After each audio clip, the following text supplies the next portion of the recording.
नमस्कार, राजपूत ट्यूटोरियल्स के यूट्यूब मंच पे आप सभी का स्वागत है।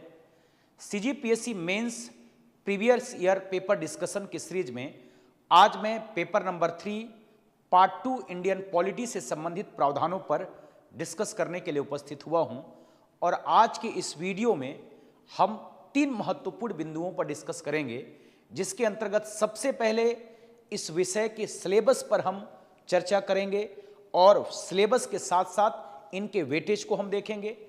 दूसरा बिंदु 2018 से लेकर 2020 तक जो इस विषय से संबंधित क्वेश्चन पूछे गए हैं, उन क्वेश्चन को हम विस्तार से देखेंगे। उसके पश्चात तीसरा और अंतिम बिंदु होगा, एक महत्वपूर्ण क्वेश्चन के माध्यम से आंसर राइटिंग करेंगे कि किस तरीके से हमें आंसर राइटिंग करना चाहिए।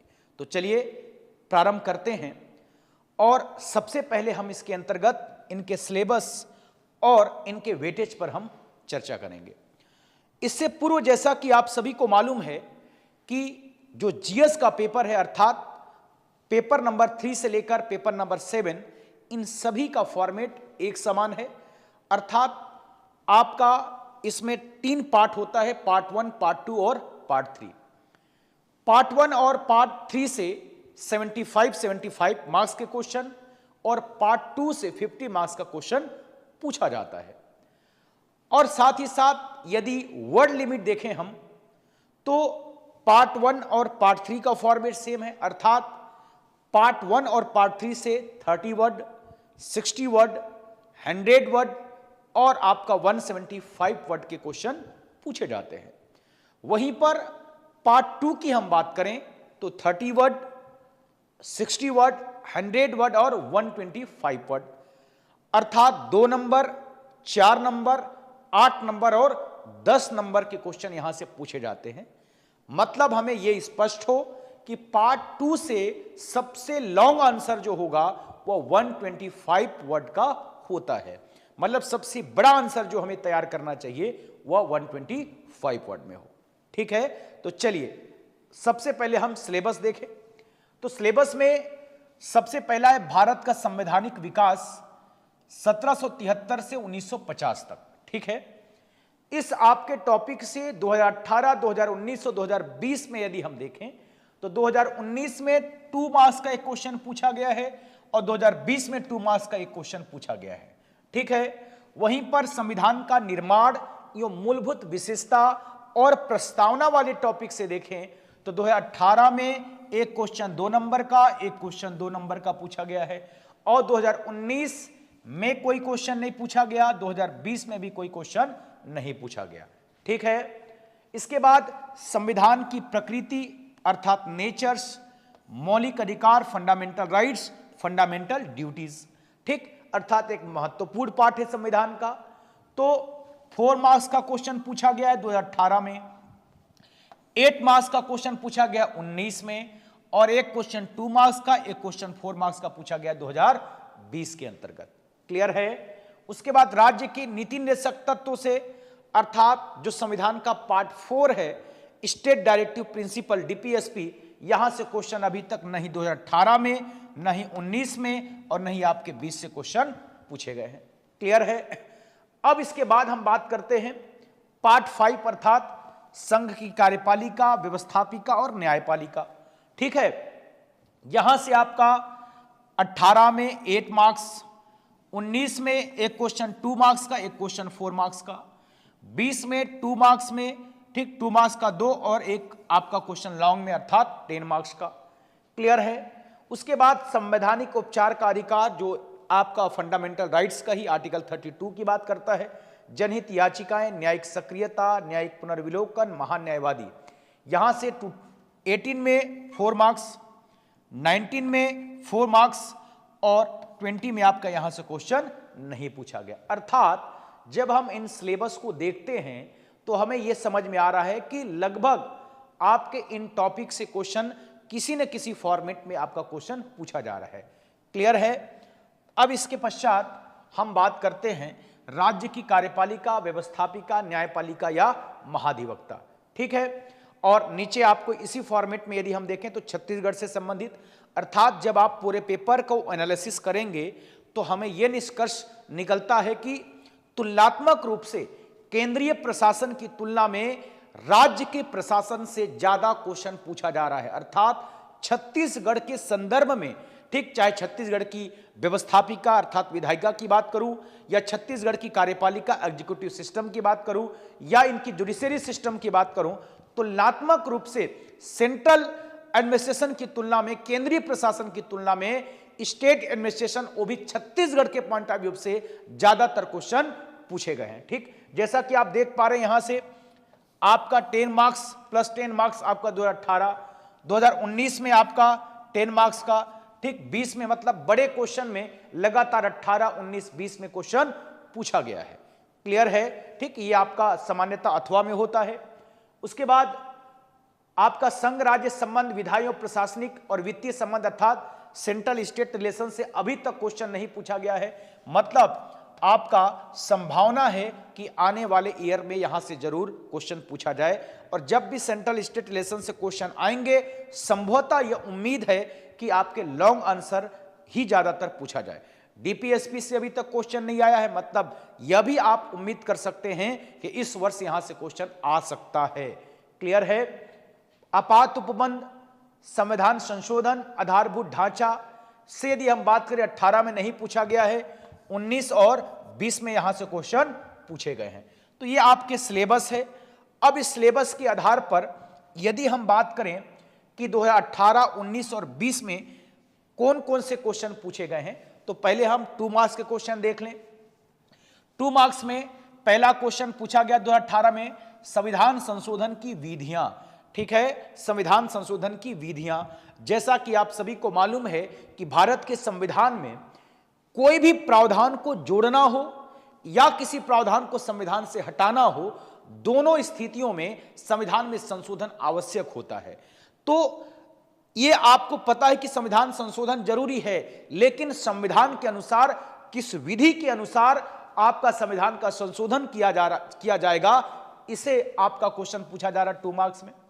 संपूर्ण प्रभुत्व संपन्न, लोकतांत्रिक, पंथ निरपेक्ष, समाजवादी गणराज्य का अर्थ, ये सारे आपके प्रियम्बल में ये सारे शब्दों का प्रयोग किया जाता है, और ये सारे संविधान की मूलभूत विशेषताएं भी हैं, फीचर्स भी हैं।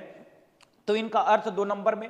सामान्यतः संविधान की जो विशेषता है, फीचर्स है, उनमें 2 मार्क्स का क्वेश्चन ज्यादातर पूछा जाता है। इसके पश्चात संसदीय शासन के लक्षण, पार्लियामेंट्री गवर्नमेंट सिस्टम, यह भी भारतीय संविधान की एक प्रमुख विशेषता है। अर्थात हम देख रहे हैं कि 2 मार्क्स में ज्यादातर जो क्वेश्चन बन रहा है वो आपका क्वेश्चन संविधान की विशेषताओं से जरूर क्वेश्चन बनता है। तो संसदीय शासन, आपका जो पार्लियामेंट्री गवर्नमेंट सिस्टम है, भारतीय संविधान की एक महत्वपूर्ण विशेषता है। ठीक है, तो यहां से क्वेश्चन पूछा गया है। इसके बाद 19 में हम बात करें तो वायसराय और गवर्नर जनरल में अंतर, नाम मात्र की कार्यपालिका प्रमुख, नाम मात्र की कार्यपालिका का अर्थ, संवैधानिक संकट का अर्थ, ठीक इस तरीके से क्वेश्चन पूछा गया है। 2020 में उपराष्ट्रपति के निर्वाचन की प्रक्रिया को समझाइए, विधि द्वारा स्थापित प्रक्रिया का अर्थ, भारत शासन अधिनियम 1919 के संदर्भ में द्वैध शासन की अवधारणा को स्पष्ट कीजिए, एवं संघात्मक शासन के लक्षण। ठीक है, जैसे संविधान के अंतर्गत जब हम नेचर पढ़ते हैं तो हमारा भारत का संविधान नहीं पूर्ण रूप से संघात्मक है, नहीं पूर्ण रूप से एकात्मक है, बल्कि एकात्मकता की ओर झुका हुआ संघात्मक शासन है। तो ये संघात्मक और एकात्मकता के लक्षण भी हमेशा यहां से क्वेश्चन बनता है। ठीक है, इसके पश्चात यदि हम आपके 4 मार्क्स के क्वेश्चन में यदि आते हैं तो 2018 में संवैधानिक उपचार के अधिकार की विवेचना कीजिए, क्वेश्चन पूछा गया है। विधि निर्माण की प्रक्रिया को समझाइए, महान न्यायवादी के कार्य को स्पष्ट कीजिए, प्रशासन पर संसदीय नियंत्रण की विवेचना कीजिए, डायसी द्वारा प्रतिपादित विधि का जो शासन है, जो हम सामान्यतः आर्टिकल 14 के अंतर्गत इसको डिटेल पढ़ते हैं, संविधान के आधारभूत ढांचे पर प्रकाश डालिए। ये आपके 4 मार्क्स में क्वेश्चन पूछा गया है। क्लियर है? इसके पश्चात हम आते हैं 8 मार्क्स वाले क्वेश्चन में। तो 2018 में राष्ट्रपति के वास्तविक स्थिति की क्या विवेचना करना है आपको। ठीक, छत्तीसगढ़ विधानसभा का संगठन और शक्तियों की विवेचना कीजिए। जैसा कि हमने कहा कि तुलनात्मक रूप से केंद्रीय प्रशासन की तुलना में राज्य प्रशासन में छत्तीसगढ़ से संबंधित खासकर बड़े क्वेश्चन में अवश्य रूप से पूछा गया है। ठीक है, छत्तीसगढ़ के विधानसभा का संगठन और शक्तियों की विवेचना कीजिए। 19 में सर्वोच्च न्यायालय की न्यायिक पुनर्विलोकन की शक्ति की विवेचना कीजिए। बहुत फेवरेट क्वेश्चन है, यह आपके क्वेश्चन हमेशा से पूछा ही जाता है। सूचना के अधिकार अधिनियम 2005 की विशेषता बताइए। ठीक है, सामान्य रूप से इस अधिनियम का हम विस्तार से पेपर नंबर 7 पार्ट 1 के अंतर्गत पढ़ते हैं। ठीक है, तो सूचना के अधिकार अधिनियम 2005 की विशेषता, राज्यपाल की शक्ति और उसकी स्थिति की विवेचना कीजिए। अर्थात यहां पर देखिए 18 में राष्ट्रपति की वास्तविक स्थिति की विवेचना पूछा जा रहा है और 20 में राज्यपाल की शक्ति और उनकी स्थिति की विवेचना कीजिए। मतलब यहां से क्वेश्चन 18 के बाद राष्ट्रपति से, फिर राज्य से राज्यपाल के अंतर्गत क्वेश्चन पूछा गया है। अब यदि हम बड़े प्रश्नों को देखें, ठीक, अर्थात 10 मार्क्स के क्वेश्चन, तो आपको दिखेगा कि अधिकांशतः क्वेश्चन छत्तीसगढ़ के संदर्भ में पूछा गया है। छत्तीसगढ़ पंचायती राज अधिनियम 1993 की प्रमुख विशेषताओं की विवेचना कीजिए। ठीक है, छत्तीसगढ़ उच्च न्यायालय के प्रारंभिक एवं अपीलीय क्षेत्राधिकार की विवेचना कीजिए। अर्थात दोनों क्वेश्चन कहीं ना कहीं यदि देखें तो आपके 18 में, 19 में या 20 में, सभी में लॉन्ग आंसर के अंतर्गत छत्तीसगढ़ के संदर्भ में आपका क्वेश्चन पूछा जा रहा है। 19 में छत्तीसगढ़ विधानसभा के स्पीकर की शक्ति और स्थिति की समीक्षा कीजिए। शक्ति पृथक्करण सिद्धांत को समझाइए। भारत के राष्ट्रपति के निर्वाचन पद्धति को उदाहरण सहित समझाइए। इस क्वेश्चन को पहले भी आपका क्वेश्चन पूछा गया है। ठीक है, छत्तीसगढ़ के प्रशासनिक ढांचे की विवेचना कीजिए। तो इस तरीके से आपका क्वेश्चन पूछे जा रहे हैं। इससे यह स्पष्ट हो रहा है कि बड़े आंसर जो पॉलिटी से संबंधित पूछा जा रहा है, ठीक है, ये आपका क्वेश्चन ज्यादातर राज्य के प्रशासन, छत्तीसगढ़ के संदर्भ में एक न एक क्वेश्चन अवश्य रूप से यहां से पूछा जा रहा है। अर्थात हमें छत्तीसगढ़ के प्रशासन को बहुत अच्छे ढंग से पढ़ना चाहिए। क्लियर है? अब हम एक महत्वपूर्ण क्वेश्चन जिसके अंतर्गत 2020 में भी क्वेश्चन पूछा गया है और पहले भी क्वेश्चन पूछा गया, अर्थात भारत के राष्ट्रपति की निर्वाचन पद्धति को उदाहरण सहित समझाइए। इस क्वेश्चन को हम डील करते हैं और किस तरीके से हमें लिखना है इसको देखिएगा। ठीक है, हमारा प्रश्न है राष्ट्रपति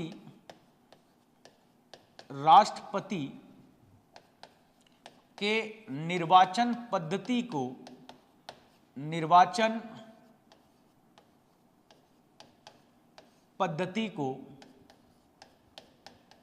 उदाहरण सहित समझाइए।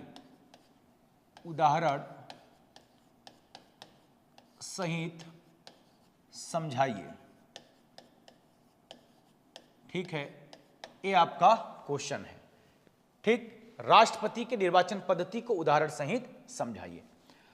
अब इसको हम पहले विस्तार से समझते हैं कि राष्ट्रपति के निर्वाचन प्रक्रिया का उल्लेख संविधान और संविधान के अलावा किस तरीके से किया गया है, क्योंकि पूरे भारत के संविधान में जितने भी संवैधानिक पद हैं उन सभी संवैधानिक पदों में सबसे जटिल और एक विशेष प्रक्रिया का जो प्रयोग किया गया है वो राष्ट्रपति के निर्वाचन में है। तो हम विस्तार से इसके संदर्भ में पहले कंटेंट को देखते हैं, इसके बाद हमें कैसे आपके इसका आंसर राइटिंग करना है इस फॉर्मेट को देखेंगे। ठीक है, चलिए, तो राष्ट्रपति के निर्वाचन पद्धति को उदाहरण सहित समझाने के लिए क्वेश्चन आ रहा है।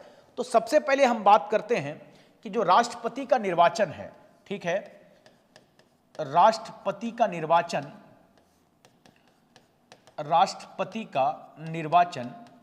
तो राष्ट्रपति के निर्वाचन का उल्लेख जो है, मतलब इसकी जो प्रक्रिया है, ये हमें एक तो हमें संविधान में देखने को मिलता है।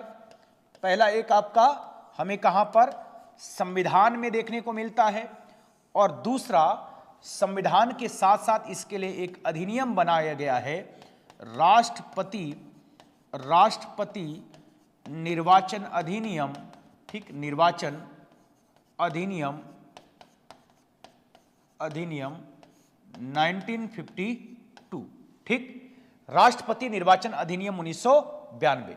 और केवल ये राष्ट्रपति के लिए नहीं है बल्कि राष्ट्रपति के साथ साथ उपराष्ट्रपति के लिए भी है, राष्ट्रपति उपराष्ट्रपति निर्वाचन अधिनियम 1952। क्लियर है? तो इस तरीके से आपका संविधान के अंतर्गत यदि हम बात करें, इसके निर्वाचन से संबंधित, तो संविधान के अंतर्गत आपका आर्टिकल 54, ठीक, आर्टिकल 54, इसके बाद आर्टिकल 55, आर्टिकल 57, आर्टिकल 62 और आपका आर्टिकल 71, ठीक। अनुच्छेद 54, 55, 57, 62 और 71, यहां पर संविधान के अंतर्गत राष्ट्रपति से जुड़ी हुई, मतलब राष्ट्रपति के निर्वाचन से जुड़ी हुई प्रावधान आपके इस अनुच्छेदों में चर्चा की गई है। उसके बाद हमने कहा कि राष्ट्रपति के निर्वाचन का जो प्रावधान है वो राष्ट्रपति निर्वाचन अधिनियम 1952 के अंतर्गत है। 52 के पश्चात यदि हम देखें, ठीक है, तो समय समय पर इनमें संशोधन भी किया गया है, ठीक है। तो अब हम पहले ये देखें कि संविधान और संविधान के साथ साथ इस अधिनियम के अंतर्गत क्या प्रोविजन है। तो संविधान से पहले यदि हम बात करें कि राष्ट्रपति निर्वाचन अधिनियम 1952 के अंतर्गत, तो इस अधिनियम के अंतर्गत जो हमें जो महत्वपूर्ण प्रावधान याद रखना है वो ये है कि सबसे पहले प्रारंभ में, अर्थात मूल संविधान में यह प्रावधान था कि राष्ट्रपति बनने के लिए, ठीक, राष्ट्रपति बनने के लिए 2 प्रस्तावक और 2 अनुमोदक की आवश्यकता होती थी, ठीक है। प्रारंभ में क्या था, ये यहां पर यह प्रावधान था कि 2 प्रस्तावक, ठीक, और 2 अनुमोदक की आवश्यकता होती थी, ठीक। 2 आपके प्रपोजल और 2 आपके अप्रूवल, 2 प्रस्तावक और 2 अनुमोदक। और ये प्रस्तावक और अनुमोदक क्या है, तो प्रस्तावक और अनुमोदक कहने का मतलब है कि जो उनके निर्वाचक मंडल के सदस्य होते थे उनमें से कोई ऐसे 2 व्यक्ति जो उनके नाम को, मतलब राष्ट्रपति के चुनाव लड़ने के लिए उनके नाम को क्या बढ़ाए, आगे बढ़ाए, ठीक है। तो 2 प्रस्तावक और 2 अनुमोदक होता था। अब संख्या इतनी कम थी, ठीक है, जिसके कारण से भारत में राष्ट्रपति की चुनाव लड़ने वालों की संख्या बहुत अत्यधिक हो जाया करता था, ठीक है। स्थितियां ऐसी थी कि जिनके पास मतलब बिल्कुल आपके जमानत जब्त की स्थिति हो जाती थी, अर्थात उनको वोट नहीं मिलता था, उसके बावजूद भी संख्या अत्यधिक मात्रा में होता था। तो 2-2 प्रस्तावक के बाद फिर इसमें अमेंडमेंट किया गया। अमेंडमेंट करने के बाद इनमें 10 प्रस्तावक और 10 आपका अनुमोदक का प्रावधान किया गया।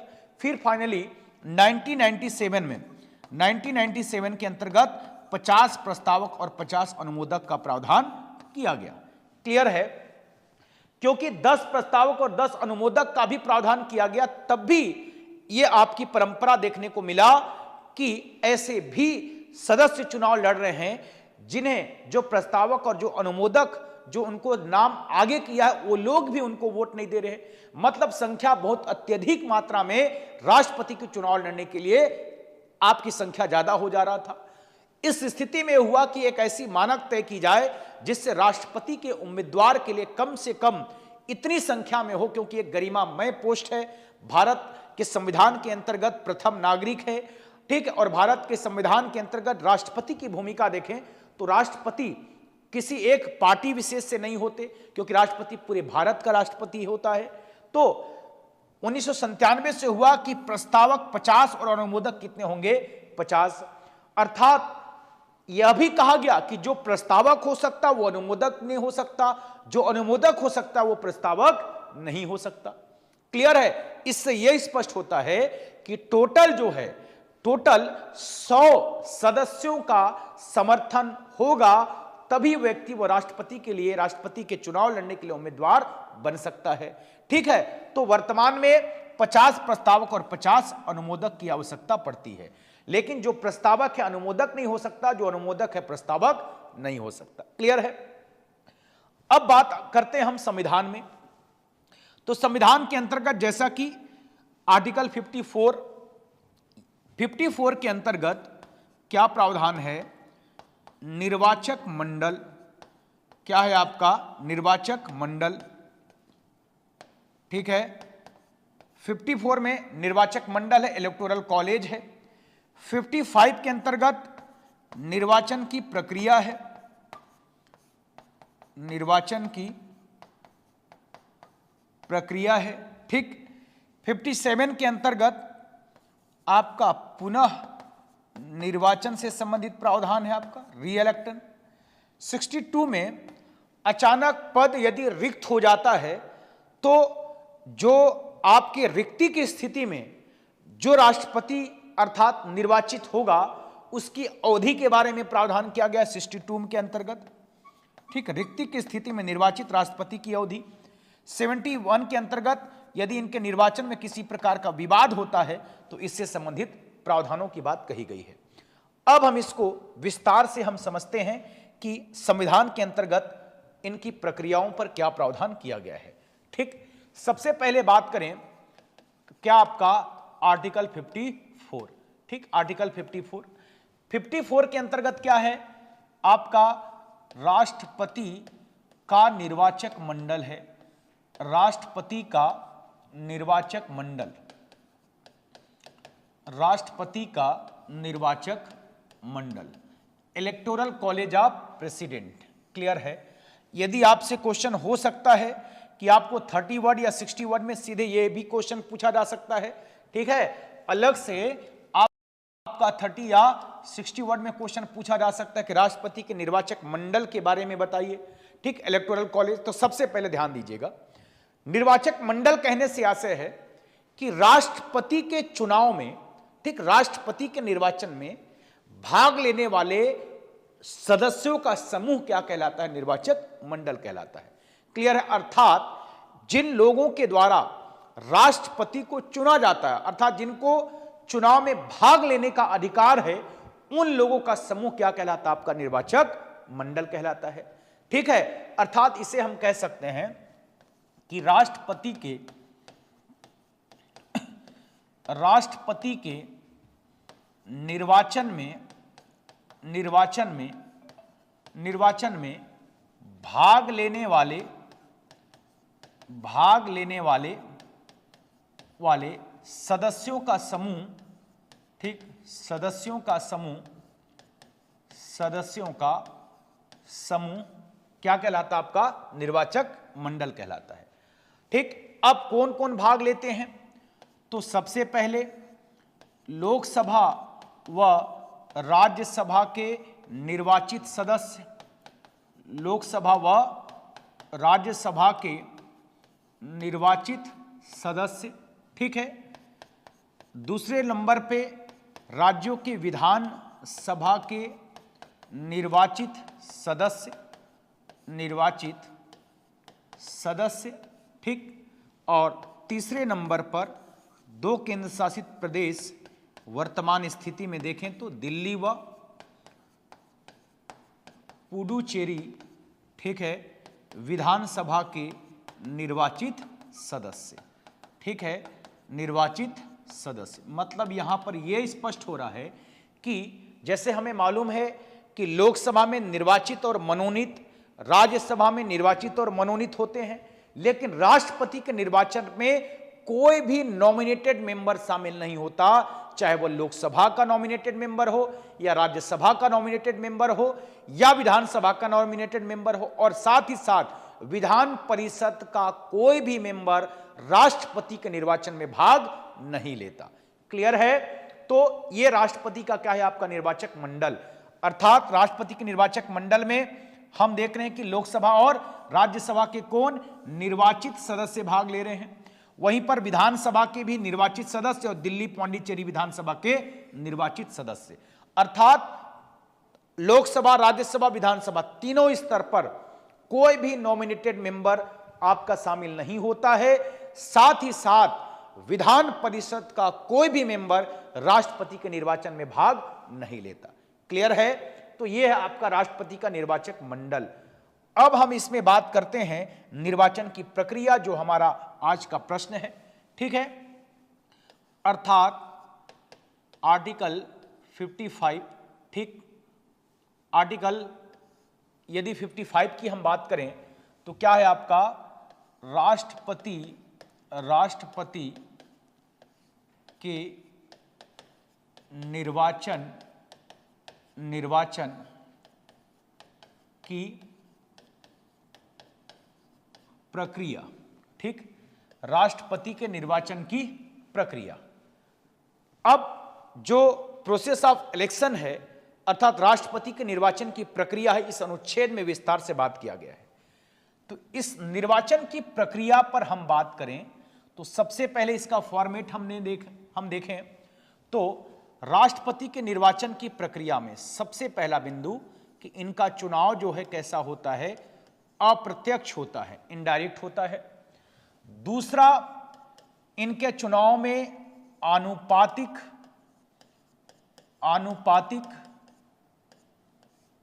प्रतिनिधित्व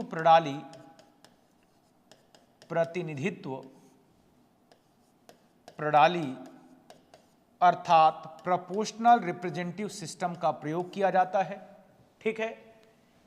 तीसरा, यदि हम देखें इसके अंतर्गत तो एकल हस्तांतरणीय, ठीक है, या एकल संक्रमणीय, जो आपको सही लगे, संक्रमणीय मत पद्धति का प्रयोग किया जाता, अर्थात सिंगल ट्रांसफरेबल वोटिंग सिस्टम। ठीक, एकल संक्रमणीय या एकल हस्तांतरणीय मत पद्धति का प्रयोग किया जाता है। और चौथा, इनका मतदान कैसे होता है, गुप्त मतदान अर्थात सीक्रेट वोटिंग होता है। तो ये चार इनके प्रक्रियाओं में अर्थात राष्ट्रपति के चुनाव की प्रक्रिया में इन चार बिंदुओं को हमको विस्तार से समझना है। ठीक है। सबसे पहला बिंदु क्या है कि इनका चुनाव कैसे होता है, इनडायरेक्ट होता है, अप्रत्यक्ष होता है।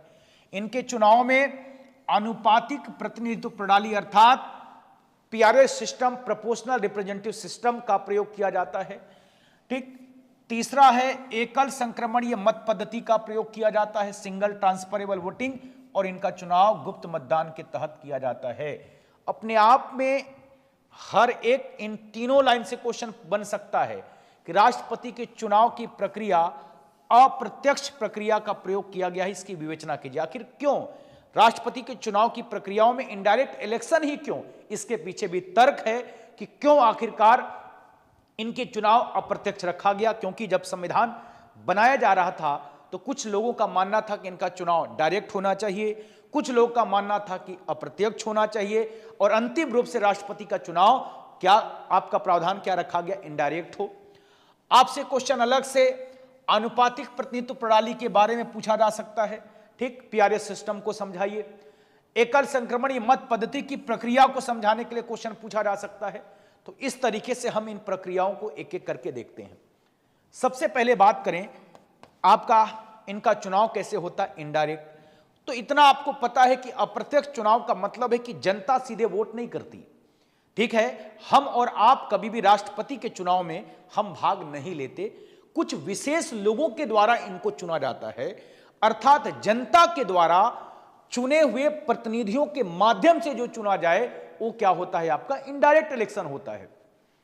इनडायरेक्ट इलेक्शन का मतलब क्या है कि जब जनता के द्वारा नहीं बल्कि जनता के द्वारा चुने हुए प्रतिनिधियों के माध्यम से जिसको चुना जाए वो क्या है, आपका इनडायरेक्ट इलेक्शन है। जैसे हमने देखा भाई कि राष्ट्रपति के चुनाव में लोकसभा के निर्वाचित, राज्यसभा के निर्वाचित, विधानसभा के निर्वाचित सदस्य, हम लोकसभा और विधानसभा के सदस्यों को चुनते हैं और लोकसभा और विधानसभा के सदस्य जो हैं वो राष्ट्रपति को चुनते हैं। क्लियर है। अब सवाल यह है कि आखिरकार संविधान के अंतर्गत राष्ट्रपति का चुनाव इनडायरेक्ट ही रखा गया, क्यों? अब समझिएगा। क्योंकि संविधान के अंतर्गत जब संविधान बनाया जा रहा था तो दोनों पक्षों को रखा गया कि राष्ट्रपति का चुनाव डायरेक्ट होना चाहिए, इनडायरेक्ट होना चाहिए। अब फाइनली इस निष्कर्ष पर यह पहुंचा गया कि सबसे पहले भारत के राष्ट्रपति के चुनाव इनडायरेक्ट रखने के पीछे सबसे महत्वपूर्ण जो तर्क और सबसे महत्वपूर्ण चीजें जो दिखाई दिया वो है संसदीय शासन व्यवस्था। क्या है आपका संसदीय शासन व्यवस्था, ठीक है, अर्थात पार्लियामेंट्री गवर्नमेंट सिस्टम। क्योंकि संसदीय शासन व्यवस्था का यह फीचर्स है कि भारत का जो राष्ट्रपति होगा संविधान का नाम मात्र प्रमुख होगा, ठीक है, अर्थात वास्तविक शक्ति जो है वो मंत्री परिषद के पास होगी। अब यह हुआ कि यदि राष्ट्रपति का चुनाव भी डायरेक्ट हो जाता, जनता सीधे उनको वोट करती, तो शक्तियों के बीच मतभेद हो जाता। तो चूंकि संसदीय शासन व्यवस्था में राष्ट्रपति को नाम मात्र प्रमुख रखा गया, ठीक है, अर्थात नाम मात्र कार्यपालिक प्रमुख रखा गया, ठीक, तो शक्तियों के बीच विवाद न हो इसलिए राष्ट्रपति का चुनाव अप्रत्यक्ष रखा गया। दूसरा आपका इसमें जो तर्क समझ आता है वो ये है कि आपको मालूम है कि भारत की जनसंख्या, भारत जो है एक विशाल जनसंख्या वाला देश है और इस विशाल जनसंख्या वाले देश के अंतर्गत किसी भी चुनाव को संपन्न कराना राष्ट्रीय स्तर पर, जिसमें अत्यधिक धन और आपके समय आपका अत्यधिक मात्रा में खर्च होगा, तो धन और समय को ध्यान में रखते हुए भी राष्ट्रपति के चुनाव को इनडायरेक्ट रखा गया। क्योंकि एक आपके सरकार बनाने के लिए लोकसभा का चुनाव में आपको मालूम है कितने ज्यादा आपके पैसों की खर्च होती है, समय खर्च होता है, ठीक। तो इस तरीके से चूंकि जब नाम मात्र प्रमुख है तो आपका यह हुआ कि धन और समय को ध्यान में रखते हुए भी राष्ट्रपति का चुनाव क्या है, अप्रत्यक्ष रखा गया। ठीक है, तो धन व आपका समय, ठीक, इसको ध्यान में रखते हुए भी राष्ट्रपति का चुनाव क्या, इनडायरेक्ट रखा गया। क्लियर है। अब इसके बाद हम बात करते हैं अनुपातिक प्रतिनिधित्व प्रणाली अर्थात पीआरएस सिस्टम। ठीक है, चलिए इसको देखते हैं। अनुपातिक प्रतिनिधित्व प्रणाली, अनुपातिक प्रतिनिधित्व प्रणाली, प्रतिनिधित्व प्रणाली अर्थात प्रोपोर्शनल रिप्रेजेंटेटिव सिस्टम। ठीक, अनुपातिक प्रतिनिधित्व प्रणाली। अब इस प्रक्रिया को हम समझते हैं कि अनुपातिक प्रतिनिधित्व प्रणाली कहने का मतलब है कि जैसा कि नाम से हम देख पा रहे हैं प्रोपोर्शनल रिप्रेजेंटेटिव सिस्टम, जितनी जनसंख्या के अनुपात में उसका रिप्रेजेंटेशन। ठीक है, देखिएगा इस प्रक्रिया को समझने के लिए अगर हम कुछ बिंदुओं पर बात करें तो सबसे पहले हम बात करते हैं, एक प्रक्रिया होता है FPTPS, ठीक, फर्स्ट पास्ट दी पोस्ट सिस्टम। क्लियर है। और एक हम इस प्रक्रिया में क्या देख रहे हैं, PRS सिस्टम देख रहे हैं, प्रोपोर्शनल रिप्रेजेंटेटिव सिस्टम देख रहे हैं। FPTPS पद्धति के तहत जो चुनाव होता है, फर्स्ट पास्ट दी पोस्ट सिस्टम के तहत जो चुनाव होता है, जितने भी डायरेक्ट इलेक्शन है, जैसे आपका लोकसभा का चुनाव, ठीक, आपका विधानसभा के सदस्यों का चुनाव, पंचायती राज के अंतर्गत अर्थात पंचायत के अंतर्गत जो चुनाव होता है, नगरीय निकाय के अंतर्गत जो आपका चुनाव होता है, ये सारा चुनाव किस सिस्टम के तहत, FPTPS system, first past the post system, जिसका सामान्य रूप से अर्थ यदि देखें तो first past the post system मतलब प्रथम स्थान आने की प्रवृत्ति। अर्थात इस प्रक्रिया के तहत जितने भी उम्मीदवार हैं, उन उम्मीदवारों में जो सबसे अधिक मत प्राप्त करेगा वह व्यक्ति क्या होता है आपका, वो व्यक्ति विजयी होता है। मतलब इस प्रक्रिया में दोनों, इस प्रक्रिया में मत देने का तरीका क्या होता है, तो मत देने का तरीका यह होता है कि यदि मान लीजिए आपके A, B, C और D 4 यदि आपके उम्मीदवार हैं, तो इन चारों में से किसी भी एक पर यदि आपका वोटिंग मशीन है तो आप किसी एक पर क्या करेंगे, आपका बटन दबा कराएंगे। इलेक्ट्रॉनिक वोटिंग मशीन है और यदि आपका कहीं पर बैलेट पेपर से हो रहा है तो आप वहां पर, ठीक है, इस तरीके से कि जितने भी उम्मीदवार होंगे उन उम्मीदवारों में से किसी एक प्रतिनिधि पर या तो आप इलेक्ट्रॉनिक वोटिंग मशीन होता तो किसी एक पर आप बटन दबाएंगे, ठीक है, और बैलेट पेपर के तहत होता है तो किसी एक प्रतिनिधि पर आप अपना मुहर लगाएंगे। ठीक है, इस तरीके से आपका यह वोट देने का तरीका। और जब परिणाम होता है, काउंटिंग होता है, तो इन सभी उम्मीदवारों में जो सबसे ज्यादा जो मत प्राप्त करता वो क्या कहलाता, विजयी। भले उसका परसेंटाइल कितना भी हो, यह मायने नहीं रखता। अगर मान लीजिए टोटल लीगल वोट की संख्या कितना है आपका, 100 है, 100 वोट के अंतर्गत, ठीक, 100 वोट के अंतर्गत यदि 4-5 उम्मीदवारों में यदि बढ़ जाता, मान लीजिए किसी एक को 25 मिल गया, ठीक है, दूसरे को आपको 24 मिल गया, इस तरीके से जितना भी आपका मिलता है, अगर जो सबसे ज्यादा मत प्राप्त करेगा वो विजयी होता है। ठीक है, अर्थात भले ये यदि यह देख पा रहे हैं कि यदि 100 में से 75 लोग इसको पसंद नहीं कर रहे हैं, उसके बावजूद भी क्या होता है, ये विजयी होता है। वहीं पर देखिए पीआरएस सिस्टम, इस सिस्टम में जैसे एक एग्जांपल लेकर इसको हम समझें कि मान लीजिए कहीं पर हिंदू, मुस्लिम और अदर, हिंदू की जनसंख्या मान लीजिए 60% है, मुस्लिम की संख्या आपका 30% है, अदर की संख्या कितना है 10%, ठीक है, 60%, 30% और 10%। अब टोटल सीट की संख्या मान लीजिए 100 है, टोटल सीट की संख्या 100 है और हिंदू की जनसंख्या 60%, मुस्लिम की संख्या 30%, अदर आपके कम्युनिटी की संख्या 10% और सीटें कितनी है 100 है।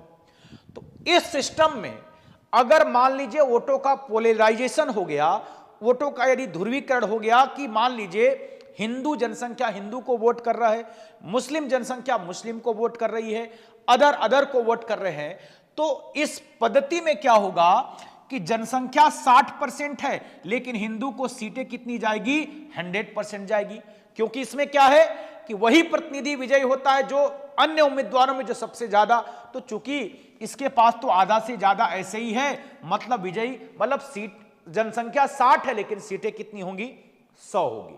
लेकिन पीआरएस सिस्टम में क्या होता है, उसके अनुपात में होता है, अर्थात यहां पर मान लीजिए हिंदू 60% है, मुस्लिम आपका 30% है, अदर आपका 10% है। तो इस पद्धति में क्या होता है कि हिंदू को 60% सीटें मिलेंगी, मुस्लिम को 30% मिलेंगी, अदर को 10, मतलब यहां पर फिक्स है कि एक निश्चित अनुपात में उनको सीट मिलेंगी। इसलिए जहां पर अल्पसंख्यक समुदाय के लोग हैं, अल्पसंख्यक समुदाय के लोग ये चाहते हैं कि उनका चुनाव जो है आनुपातिक प्रतिनिधित्व प्रणाली के तहत ही हो, अर्थात एक अनुपात में उनको सीटें अवश्य रूप में मिले। क्लियर है, एक निश्चित अनुपात में उनको सीटें मिलेगी। तो हर एक जो अल्पसंख्यक समुदाय है वो चाहता है कि क्या हो, आपका जो चुनाव हो वह अनुपातिक प्रतिनिधित्व प्रणाली के तहत किया जाए। अब इसके अंतर्गत हम अनुपातिक प्रतिनिधित्व प्रणाली के अंतर्गत एक विधायक और एक सांसद का मत मूल्य देखते हैं, ताकि पूरे भारत के जो भी आपका वोट वैल्यू है अर्थात विधायक और सांसदों का एक मत किया जा सके। इसके लिए एक विशेष आपके फॉर्मूले के तहत विधायक और सांसदों का मत मूल्य निकालते हैं। तो यदि हम एक विधायक का मत मूल्य देखें, इसके तहत हम एक विधायक का मत मूल्य, एक विधायक का मत मूल्य, ठीक, एक विधायक का मत मूल्य यदि हम देखें तो एक विधायक का मत मूल्य निकालने के लिए जो फॉर्मूला होता है, ठीक, वह राज्य की कुल जनसंख्या, ठीक है, राज्य की कुल जनसंख्या, ठीक, राज्य की कुल जनसंख्या, या इसे यहां पर थोड़ा सा जगह की कमी हो जाएगी, आप इसको थोड़ा सा विस्तार से देखिएगा, ठीक है। एक विधायक का मत मूल्य यदि हम देखें, एक विधायक का मत मूल्य, एक विधायक का मत मूल्य, ठीक, एक विधायक का मत मूल्य कैसे निकालेंगे, तो राज्य की कुल जनसंख्या, ठीक, राज्य की कुल जनसंख्या, ठीक है, राज्य की कुल जनसंख्या डिवाइड बाय राज्य की कुल निर्वाचित विधायकों की संख्या, कुल निर्वाचित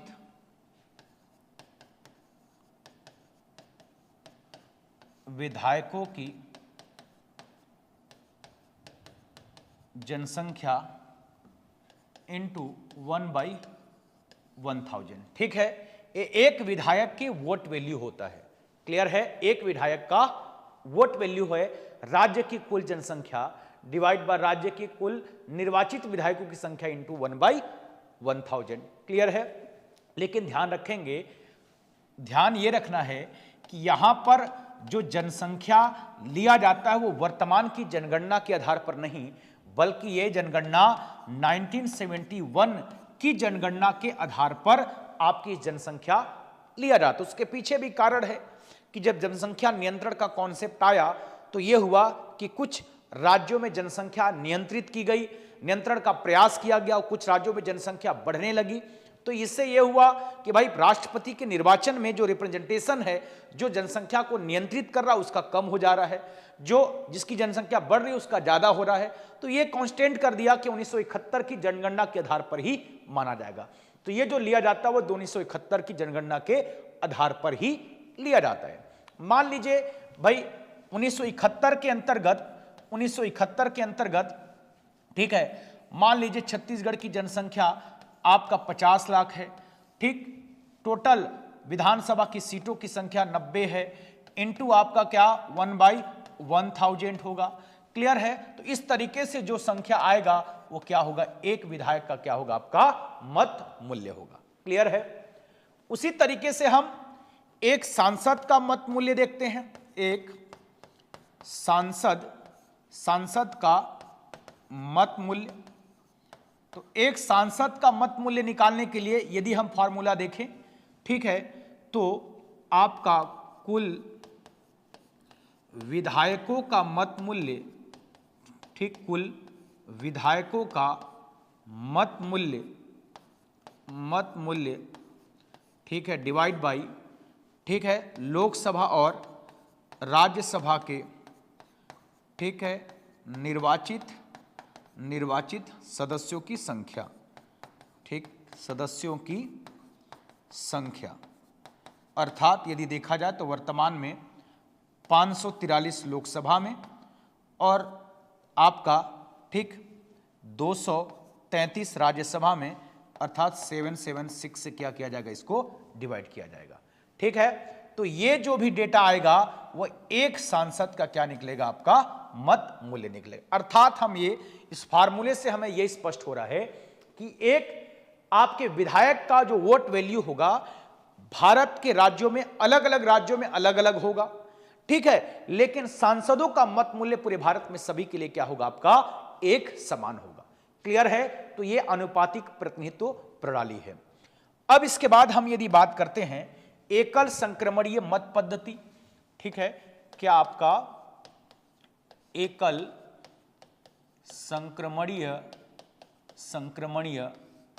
मत पद्धति, ठीक, सिंगल ट्रांसफरेबल वोटिंग सिस्टम, ठीक, एकल संक्रमणीय मत पद्धति या एकल हस्तांतरणीय मत पद्धति। ठीक, अब एकल हस्तांतरणीय या एकल संक्रमणीय मत पद्धति को भी समझने के लिए जैसा कि मैंने बताया कि एक प्रक्रिया क्या होता है, FPTPS। इस पद्धति के तहत हमने देखा कि किसी एक प्रतिनिधि को वोट दिया जाता है और उनमें से जो सबसे ज्यादा मत प्राप्त किया होता है वह विजयी होता है। लेकिन वोट देने का एक और तरीका इसके तहत क्या होता है, PVS, ठीक, अर्थात प्रेफरेंशियल वोटिंग सिस्टम। ठीक, प्रेफरेंशियल वोटिंग सिस्टम। अब इसको समझिएगा, जैसे राष्ट्रपति का चुनाव है तो राष्ट्रपति के चुनाव में यदि, ठीक, राष्ट्रपति के चुनाव में यदि 4 प्रतिनिधि हैं, A, B, C और D, ठीक, 4 उम्मीदवार हैं, तो इन 4 उम्मीदवार में किसी एक व्यक्ति का जो वोट है, ठीक, तो एक ही वोट माना जाएगा। लेकिन ये प्रेफरेंस में वोट देना होता है इनको। जैसे इनको लगता है कि B नंबर मुझे पहला पसंद है तो वो 1 नंबर में रखेंगे, A नंबर दूसरा पसंद है तो 2 नंबर इसको रख दिया, C ये यदि इनको चौथे नंबर में रखना तो चौथे नंबर पर, और D को इन्होंने क्या दिया, तीसरा स्थान दिया। कहने का मतलब है कि प्रेफरेंशियल वोटिंग सिस्टम मतलब वरीयता में आपको मत देना है। वोट एक ही होगा लेकिन वरीयता में, कहने का मतलब है कि आप किसी एक को एक ही आपका वरीयता नहीं दे सकते। आपको जितने भी उम्मीदवार हैं उन सभी को एक निश्चित प्रेफरेंस में आपको वोट देना पड़ेगा। 4 हैं तो चारों को एक निश्चित प्रेफरेंस देना पड़ेगा। उनमें से आप किसी एक को एक ही प्रेफरेंस दे दिया या एक को आपका सारे प्रेफरेंस एक को पहले नंबर पर रखकर बाकी को आपने छोड़ दिया तो भी ये वोट इनलीगल होगा, वैध नहीं माना जाएगा। अर्थात सभी को आपको क्या देना पड़ेगा, प्रेफरेंस देना पड़ेगा। अर्थात इनका चुनाव कैसे होता है, वरीयता के बेस पर होता है। अब इसके अंतर्गत मतगणना देखिए, ठीक है, अर्थात काउंटिंग देखिए किस तरीके से काउंटिंग होता है। ठीक है, तो काउंटिंग का जो तरीका है, यहां पर क्या हुआ कि भाई सीधे तौर पर वोटों को काउंट किया जाएगा लीगल वोट का, और उनमें से जो सबसे ज्यादा मत प्राप्त किया गया उसे विजयी घोषित कर दिया जाता। किसके तहत? एफपीटीपीएस के तहत। अब यहां पर यदि हम बात करें ठीक काउंटिंग का, तो देखिएगा सबसे पहले तो राष्ट्रपति के चुनाव में न्यूनतम कोटे का प्रयोग किया गया है, न्यूनतम कोटा। और न्यूनतम कोटा कहने का मतलब एक मिनिमम आपके परसेंटाइल में मत प्राप्त करने पर ही राष्ट्रपति क्या होगा? निर्वाचित होगा। न्यूनतम कोटा मतलब कुल वैध मत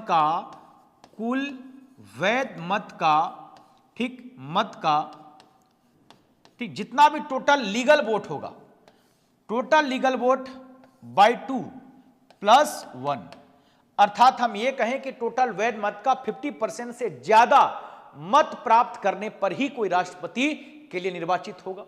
ठीक है, अब यह फॉर्मूला है कि भाई राष्ट्रपति वही बनेगा जो इस न्यूनतम कोटा को प्राप्त करेगा। क्लियर है? तो अब इसको समझते हैं कि इनकी मतगणना किस तरीके से होती है।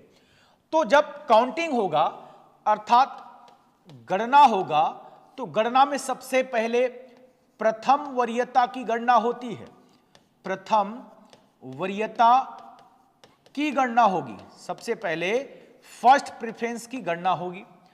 और फर्स्ट प्रेफरेंस में इसको समझते हैं, मान लीजिए ए, बी, सी और डी। ठीक, क्या है? आपके 4 उम्मीदवार हैं, ए, बी, सी और डी। क्लियर है? ये 4 क्या है? आपके उम्मीदवार हैं। और टोटल मान लीजिए कुल मत मान लीजिए कितना बड़ा? 55 पड़ा, जिसमें जो वैध मत है अर्थात लीगल वोट है उसकी संख्या कितनी है? आपकी 50 है। कितनी है? 50 है। 50 में से प्रथम वरीयता की गणना हुई। ठीक है, अर्थात प्रथम वरीयता की गणना हुई और ए को मान लीजिए 10 वोट मिला, बी को मान लीजिए 18 वोट मिला, ठीक है, सी को मान लीजिए 15 वोट मिला और डी को कितना मिला? 7 वोट। ये मान लीजिए क्या हुआ? आपका प्रथम वरीयता की गणना हुई। क्लियर है? तो प्रथम वरीयता की जब गणना हुई तो 10, 18, 15 और 7 हमें मालूम है कि भाई राष्ट्रपति कौन बनेगा? जब टोटल लीगल वोट का 50% से ज्यादा, मतलब न्यूनतम कोटा के लिए कितना आपका वोट चाहिए? 26 चाहिए। अब हम देख पा रहे हैं कि इनमें से किसी को भी न्यूनतम कोटा प्राप्त नहीं हुआ है। यदि फर्स्ट प्रेफरेंस में कोई न्यूनतम कोटा प्राप्त कर लेता है, ठीक, फर्स्ट प्रेफरेंस में कोई न्यूनतम कोटा प्राप्त कर लेता है तो निश्चित रूप से वो क्या बन जाएगा? राष्ट्रपति बन जाएगा। लेकिन यदि नहीं होता है तो क्या? देखिए, प्रथम वरीयता की गणना हुई, ए को 10 मिला, बी को 18 मिला, सी को 15 मिला और डी को कितना मिला? 7 मिला। अब इस तरीके से किसी को भी स्पष्ट आपको मतलब न्यूनतम कोटा प्राप्त नहीं हो रहा है। अब क्या होता है? इस प्रक्रिया को समझिएगा। अब यह होता है कि जो सबसे इनमें से कम मत प्राप्त किया है उसको मैदान से बाहर कर दिया जाता है। ठीक, अब ये मान लीजिए सबसे कम मत प्राप्त किया, ये हट जाएगा। अब क्या होगा फिर? तो जो सबसे कम मत प्राप्त करने वाला है उसकी सेकेंड वरीयता देखी जाती है। और सेकेंड वरीयता ये देखा जाता है कि ये 7 लोग सेकेंड प्रेफरेंस किन लोगों को दिया गया है। और ये प्रक्रिया तब तक चलती रहेगी जब तक कि किसी एक को आपका न्यूनतम कोटा प्राप्त नहीं हो पाता, अर्थात 50% से ज्यादा नहीं मिल जाता। अगर अब मान लीजिए ये 7 है, 7 में से मान लेते हैं कि 5 वोट बी को मिल गया, एक वोट किसको मिला? इन दोनों को मिला। अब इसको यदि हम काउंट करते हैं तो ये क्या मिला? 11। ठीक, अब 18 में से क्या 5 हम यदि प्लस करते हैं तो कितना हो गया? आपका 23 हो गया। ठीक है, इसको कितना मिला? आपका 16 और ये क्या मिला? आपका 11। तो अभी भी किसी को क्या स्पष्ट आपका न्यूनतम कोटा प्राप्त हुआ? क्या नहीं हुआ। तो इस तरीके से यह प्रक्रिया तब तक चलती रहेगी जब तक कि किसी एक को आपका न्यूनतम कोटा प्राप्त नहीं हो पाता। अब फिर क्या होगा? इन तीनों में सबसे कम मत प्राप्त कौन किया है? 11। ठीक है, मतलब अब इसको मैदान से हटा दिया जाएगा। अब इन्होंने, अब सेकेंड वरीयता होगा, अब इसको देखा जाएगा कि इन्होंने, ठीक है, अब इन लोगों ने सेकेंड वरीयता किसको दिया गया है, और यह प्रक्रिया तब तक चलती रहेगी जब तक कि आपका, ठीक है, मतलब अब सेकेंड के बाद थर्ड वरीयता देखा जाएगा, तो यह प्रक्रिया तब तक चलते रहेगा जब तक किसी एक को स्पष्ट बहुमत नहीं मिला। स्पष्ट कहने का मतलब है कि न्यूनतम कोटा प्राप्त नहीं कर लेता। क्लियर है? तो यहां पर आपको उदाहरण में यही समझाना है कि पहले फर्स्ट प्रेफरेंस की मतगणना होगी। फर्स्ट में यदि किसी एक को न्यूनतम कोटा प्राप्त नहीं होता तो सबसे कम मत प्राप्त करने वाले को क्या कर दिया जाता है, हटा दिया जाता है, और उस आपके न्यूनतम मत प्राप्त करने वाले के देखा जाता है कि इन्होंने किसको सेकेंड वरीयता दिया है, फिर सेकेंड वरीयता की आपके प्रावधानों को इन बाकियों प्रतिनिधियों में जोड़ दिया जाता है, और यह प्रक्रिया तब तक चलती है जब तक कि किसी एक को न्यूनतम कोटा प्राप्त नहीं हो पाता। इसीलिए देखिए, एक सदस्य का वोट एक ही है, लेकिन जरूरी नहीं है कि जिसको दिया है उसका वोट उसी में आपको क्या हो, उसका उपयोग हो। इसीलिए इसका वोट एक एक करके ट्रांसफर किया जाता है, इसलिए इसका नाम एकल संक्रमणीय मत पद्धति कहलाता है। तो ये क्या है, आपका एकल संक्रमणीय मत पद्धति। इतनी आपके प्रक्रिया को इसके अंतर्गत बताना है। क्लियर है? और लास्ट इसके अंतर्गत क्या होता है, गुप्त मतदान अर्थात सीक्रेट वोटिंग।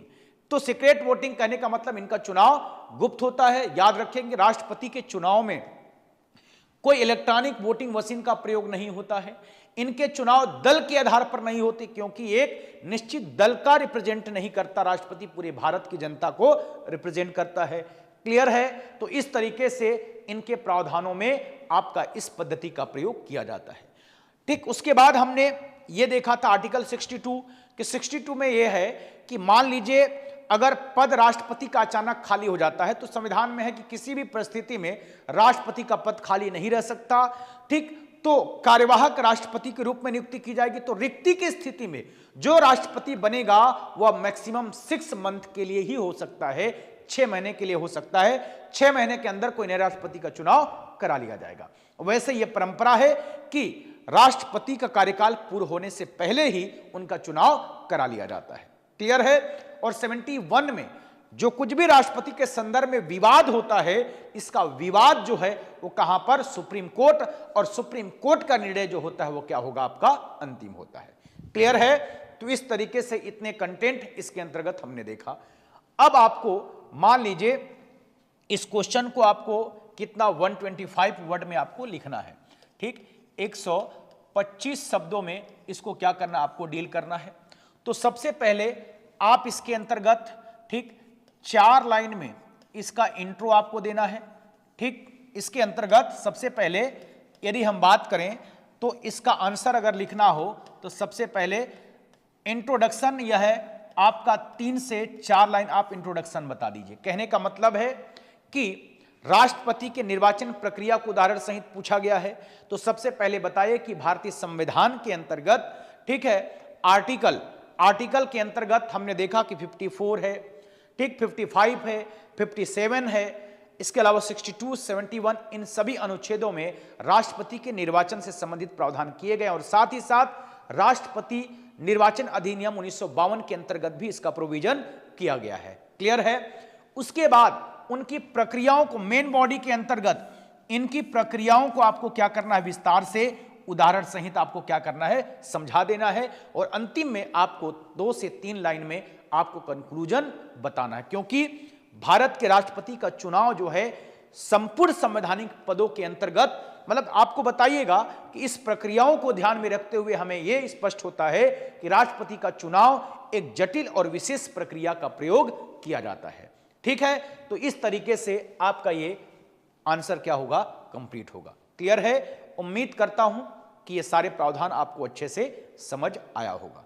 ठीक है? इस तरीके से आप हमारे राजपूत ट्यूटोरियल्स से जुड़ने के लिए आप हमारे मोबाइल एप्लीकेशन को डाउनलोड करें, और यदि आप अभी तक YouTube चैनल को सब्सक्राइब नहीं किया है तो आप हमारे YouTube चैनल को भी सब्सक्राइब करें।